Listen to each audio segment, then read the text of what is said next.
Hello everyone, welcome to सरकारी job channel. So Indian navy की तरफ से म्यूजिशियन की वैकेंसीज इनवाइट करी गई हैं और मैं यहाँ पे बता देना चाहती हूँ सबसे पहले कि ये जो इंडियन नेवी में आपकी जो ये गवर्नमेंट जॉब निकली हुई है, इसमें सबसे पहले अनमैरिड मेल और फीमेल अप्लाई कर सकते हैं। सबसे पहली कंडीशन यहाँ पे ये है कि शादीशुदा लोग अप्लाई नहीं करेंगे।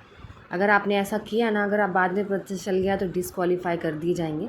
इसलिए पहले ही बता देती हूँ, अनमैरिड मेल और अनमैरिड फीमेल यहाँ पे अप्लाई करेंगे, ठीक है। यहाँ पे म्यूजिशियन की वैकेंसीज़ निकली हुई, ये सारी डिटेल में बात करूँगी। यहाँ पे फ़ोटोज़ के बारे में ज़रूर बताऊँगी, क्योंकि हर बार फ़ोटोज़ जो है वो आपकी रिजेक्ट हो जाती है। और क्यों रिजेक्ट हो जाती है इसका भी रीज़न आपको बताऊँगी कि फ़ोटो आपको किस तरीके से अपलोड करनी है और उसमें क्या क्या चाहिए, क्योंकि बहुत सारे लोगों को पता ही नहीं है कि फ़ोटो किस तरीके से लगानी है और नेम डेट कैसे लगाना है। क्योंकि कुछ लोग फ़ोटोज़ में नेम डेट ऊपर ही डाल देते हैं, ऐसे नहीं तो रिजेक्ट हो जाएगा। सबसे पहले बात करते हैं एलिजिबिलिटी की। तो एलिजिबिलिटी की अगर मैं बात करती हूँ तो मेल और फीमेल दोनों यहाँ पे अप्लाई कर सकते हैं, ठीक है।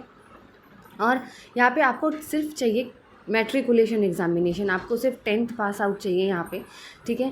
तो 10th पास आउट जो है, यानी मैट्रिक पास जो है, वो इस एग्ज़ाम में आप अप्लाई कर सकते हैं।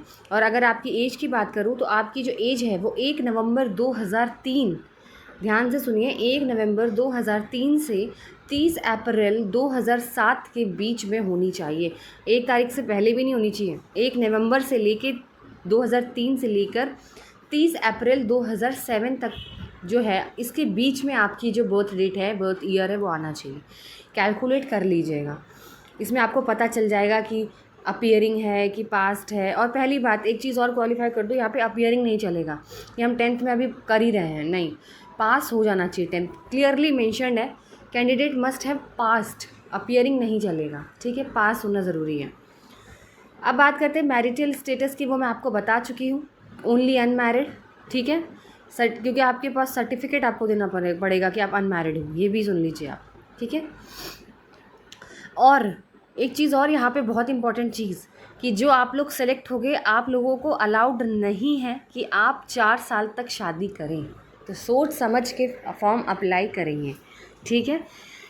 इसमें लिखा हुआ है, Agniveer shall not be permitted to marry during their entire tenure of 4 years, ठीक है। अगर वो ऐसा करते हैं तो उनको डिसमिस कर दिया जाएगा। तो 4 साल तक आप शादी भी नहीं कर सकते, ठीक है। काफ़ी स्ट्रिक्ट रूल है ये।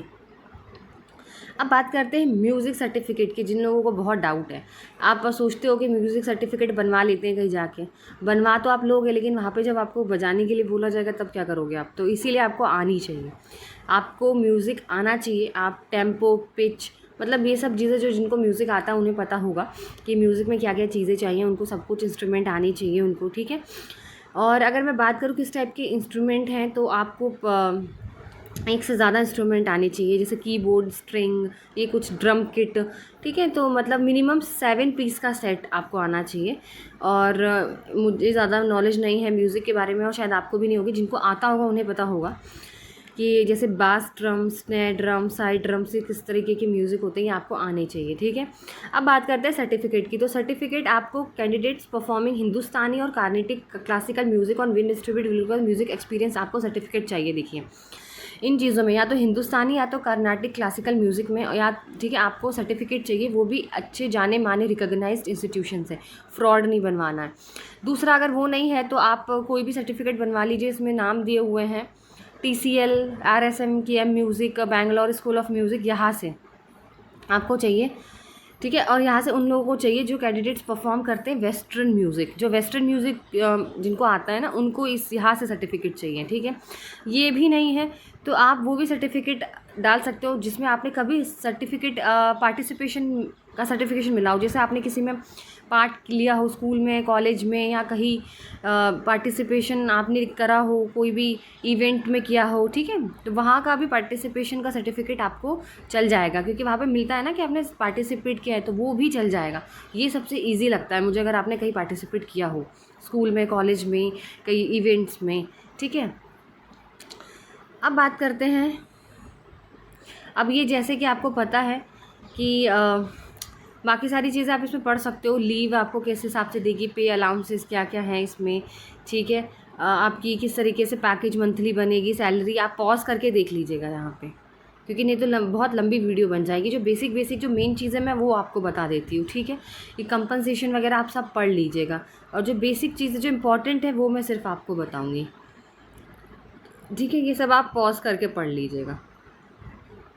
अब बात करते हैं आपकी सबसे इम्पॉर्टेंट फ़िज़िकल स्टैंडर्ड। आपको क्या क्या करवाया जाएगा। अगर आप मेल हैं तो 1.6 किलोमीटर की रन होगी, जो आपको 6 मिनट 30 सेकंड में करनी है। स्क्वाट्स होंगे, स्क्वाट्स मतलब उठक बैठक 20, पुशअप्स होंगे 15 और बेंट नी सिटअप्स होंगे 15।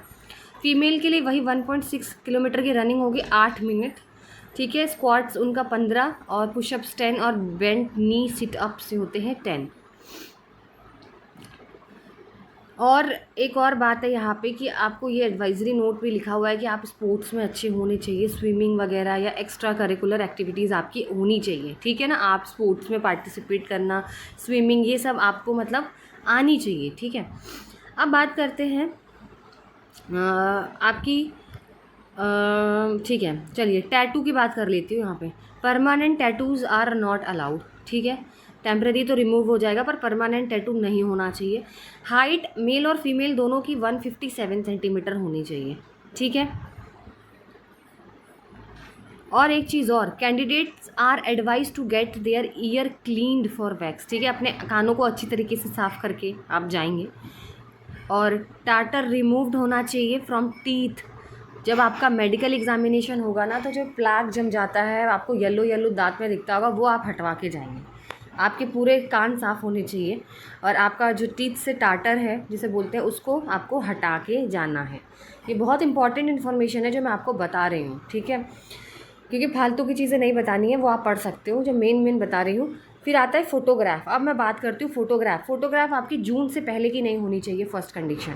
दूसरी कंडीशन 10 KB से 50 KB तक के बीच में अपलोड होनी चाहिए। तीसरी कंडीशन, आपको फ्रंट से फ़ोटो लेनी है जो खिंचवाएंगे आप, ठीक है। और सर पे कोई कैप ऐसी कुछ चीज़ नहीं होनी चाहिए, बस सिख जो है वो अपना पहन सकते हैं पगड़ी, ठीक है। लेकिन आप लोगों को कुछ भी अलाउड नहीं है। बाकी आपको फ़ोटो कैसे लेनी है, आपने देखी होगी मूवीज़ वगैरह में या कहीं और में। आपको क्या करना है, फ्रंट ऐसे खड़े होना है, आपको बोलना है जो आपकी फ़ोटो क्लिक करेंगे। हाथ में आपको ब्लैक कलर की स्लेट लेनी है, अपनी चेस्ट पे के सामने रखनी है उसको। वहाँ पे आपको वाइट चॉक से, ठीक है, वाइट चॉक से कैपिटल लेटर में आपको अपना नाम और date of the photograph taken, जिस दिन फोटोग्राफ लिए उसकी डेट और आपका नाम कैपिटल लेटर में वाइट चॉक से उस ब्लैक स्लेट पे लिख कर और फिर खड़े होकर फिर फ़ोटो खिंचानी है।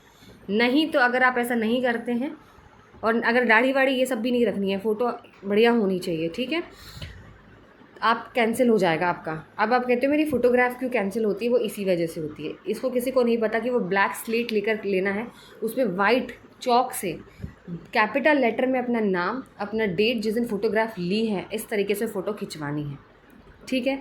आगे आपको समझ में, ये थी कुछ इंपॉर्टेंट इन्फॉर्मेशन। और भी कुछ आपको डाउट है तो आप मुझसे पूछ लीजिएगा, आपको रिप्लाई मिल जाएगा। और वीडियो अच्छी लगी तो वीडियो को लाइक एंड शेयर एंड ज़रूर करिए। इतनी अच्छी इन्फॉर्मेशन आपको दी है मैंने, और चैनल को सब्सक्राइब करें।